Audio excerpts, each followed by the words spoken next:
Good morning বন্ধুরা। তো আজকে চলে আসলাম একদম সকাল সকাল। তো দেখতেই পাচ্ছ আকাশের কি অবস্থা, চারিদিকে মেঘে একাকার অবস্থা, মেঘে পুরো অন্ধকার। আজ 3 দিন হয়ে গেল, সূর্যি মামার কোনো পাত্তাই নেই। তো তার মধ্যে আজকে আবার বৃষ্টিও শুরু হয়ে গেল।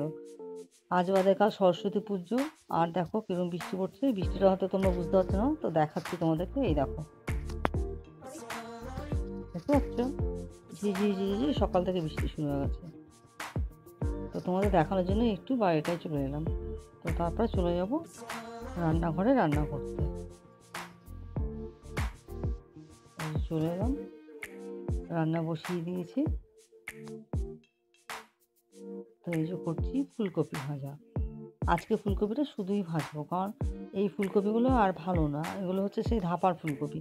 এর মধ্যে আলু দিলে না ভালো ভাজা হচ্ছে না, তার জন্য শুধু ফুলকপিটা ভাজবো।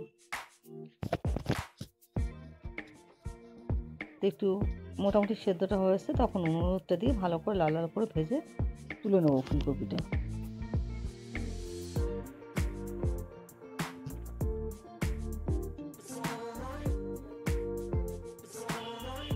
এই যে আমার ফুলকপিটা ভাজা হয়ে গেছে, এবার তুলে নেবো।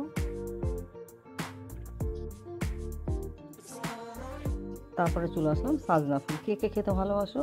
আমার তো খুবই প্রিয় একটা খাবার। সাজনা ফুলের কষা বলো বা বড়া বলো, দুটোই। আর খেতেও টেস্টি আর খুব উপকারও। সাজনা ফুলগুলো খুব উপকার, সাজনা ফুল বলো সাজনা ডাঁটা বলো, পুরোটাই উপকার। তো এই যে দেখতেই পাচ্ছ, ভালো করে বেছে নিচ্ছি। আর রান্নাঘরের আলোটা একটু কমজোরি, যার জন্য আমি ঘরে এসে ভালো করে বেছে নিলাম আলুটায়। তারপরেও ভালো করে আবার একটু ঝেড়ে ঝুড়ে নিলাম, যদি কোনো নোংরা টোংরা থাকে।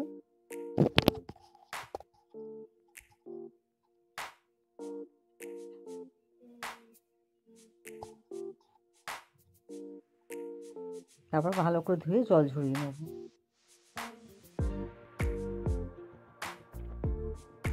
তো আজকে এটা কষা করবো। দেখতেই পারলে ভালো করে বেছে নিবি। তো তার জন্য বেটে নেবো একটু রসুন আর পেঁয়াজ, এতে আমি আদা দেবো না, আর বাকি মশলা সব গুঁড়োটা দেবো। তো রান্না বান্না করে খাওয়া দাওয়া করে আজকে চলে যাবো আবার একটু ননদের বাড়ি, কারণ কালকে বাড়িতে সরস্বতী পুজো, ননদের বাড়িতে। তা ওখানে একটু খিচুড়ি, লাবড়া, বেগুন ভাজা এসব হবে। তো একটু গিয়ে দুপুরবেলা হাতে হাতে কাটাকাটি করে দিয়ে আসবো। তো দেখতেই পারলে কড়াই দিয়েছিলাম সর্ষের তেল আর একটু সাদা জিরে, তারপরে ধুয়ে রাখা ফুলগুলো দিয়ে দিয়েছিলাম, তারপরে দিয়ে দিলাম বাটা মশলাটা, আর একটু সামান্য বাটি ধোয়া জল দিয়ে দেবো আর মশলাটা কষানোর জন্য। তারপরে আমি আর কোনো জল দেবো না, ওটুকুই যা দিয়েছি জল, ঠিক আছে। তো তারপরে দিয়ে দিলাম যে নুন, হলুদ আর বাকি গুঁড়ো মশলাগুলো, এবার লঙ্কার গুঁড়ো, জিরে গুঁড়ো, ধনের গুঁড়ো সব দিয়ে, আর দেবো একটা টমেটো দিয়ে ভালো করে কষিয়ে করে নেবো রান্নাটা। এই সাজনা ফুলের প্রচণ্ড দাম আমাদের কলকাতায়। গ্রামে গঞ্জে তো লোকের বাড়িতে বাড়িতে হয়, পড়ে থাকে, কত কেউ খাওয়ারও লোক থাকে না, অথচ আমাদের এখানে খুব দাম। তো কালকে একটু সস্তাতেই পেয়েছিলাম, কারণ 4 নম্বর ব্রিজে ওখানে একটু দরকারে গেছিলাম, তো ওখানটা একটু কমে পাওয়া যায়, তো তাই নিয়ে এসেছিলাম কাল। তো তারপর চলে আসলাম ভেটকি মাছের কাটার মশলা করতে। রাখো আদা পেঁয়াজ, না সরি পেঁয়াজ নয়, আদা রসুন ধনে জিরে এগুলো বেটে নেবো। আর পেঁয়াজটা বাটবো না, পেঁয়াজটা গ্রেটারে গ্রেট করে নেবো।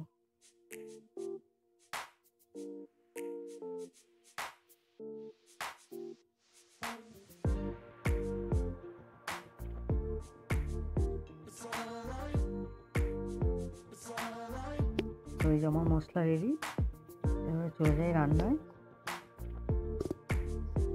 কড়াই দিয়ে দিয়েছিলাম তেল, দিয়ে দেবো দুটো শুকনো লঙ্কা, একটু সাদা জিরে আর তেজপাতা। ফোড়নটা একটু হয়ে আসলে কেটে ধুয়ে রাখা আলুটা দিয়ে দেবো। আর ভেটকি মাছের কাঁটাটা আগে থেকেই ভাজা ছিল, তাই তোমাদের আর দেখাইনি, ভেজেই রাখা ছিল। তো এই যে দিয়ে দিচ্ছি আলুগুলো, আলুটা ভালো করে লাল লাল করে ভেজে নিই। এবার দিয়ে দেবো বেটে রাখা মশলা,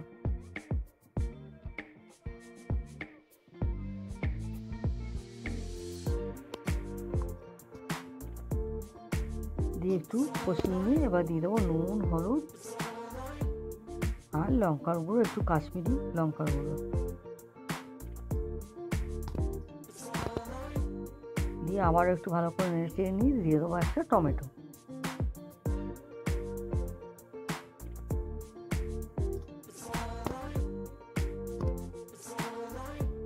তারপর ভালো করে কষিয়ে নেবো। এই দেখো আমার কষানোটা প্রায় হয়ে এসছে। এখন দিয়ে দিলাম টমেটো, তারপর আবারও কষিয়ে নেবো। এবার দিয়ে দেবো পরিমাণ মতো জল।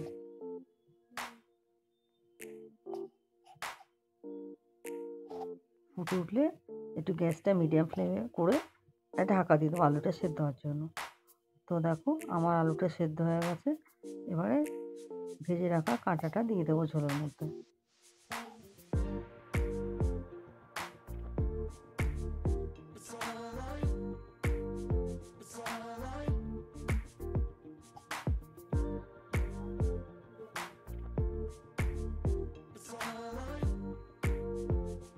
একটু আলু ভেঙে দেবো যেন একটু তরকারিটা বেশি ঘন হয়। ওপর দিয়ে দেবো গোটা কাঁচা লঙ্কা দিয়ে দিলাম। তারপর নামানোর আগে একটু গরম মশলা দিয়ে নামিয়ে দেবো। তো দেখো আমার ভেটকি মাছের কাটা তরকারি হয়ে গেছে। ওপর দিয়ে গরম মশলা ছড়িয়ে নামিয়ে দেবো। তো তারপরে চলে আসলাম খাওয়া দাওয়া করে নামা দেবো। দেখো পালং শাক তো নয়, মনে হচ্ছে যেন আর এত বড় বড় পালং শাক আর বটি দেখো, ছোট্ট ছোট্ট বটি। এই দেখো, তো সবাই আর কি ফাজলামি করতে করতে তরকারি পত্রগুলো কাটলাম। তো সবাই ভালো থাকবেন, সুস্থ থাকবেন। আজকের মতো ভিডিওটা এখানেই শেষ।